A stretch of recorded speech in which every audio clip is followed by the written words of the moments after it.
பாஜக அதிமுக இன்னைக்கு திமுக அன்வர் ராஜா. ஆனா அன்வர் ராஜா அவர்கள் திமுகவுக்கு போயிட்டாங்க. திமுகவுக்கு போன பிறகு திமுகவினுடைய மொழியை பேசினா தான் திமுக அவருக்கு மரியாதை. அதனால் திராவிட முன்னேற்ற கழகம் செல்வதற்கு முன்பு அன்வர் ராஜா அவர்கள் அந்த கருத்தை வச்சாங்க. இல்லைன்னு நான் சொல்லல. ஒரு ஹிந்து தமிழ் திசையில 2 வாரங்களுக்கு முன்பு இதே போன்ற ஒரு கருத்தை அன்வர் ராஜா அவங்க வச்சாங்க.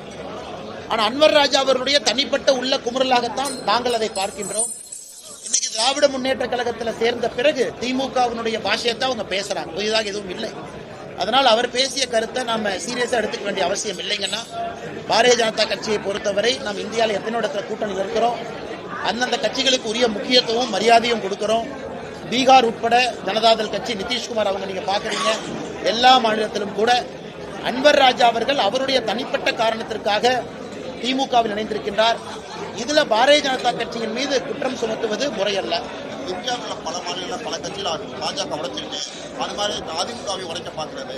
அது அவருடைய தவறான பார்வை, தவறான கற்பனை, தவறான புரிதல். மூன்றுமே அன்வர் ராஜா அவர்களை பொறுத்தவரை தவறான பார்வை, கற்பனை, புரிதல்.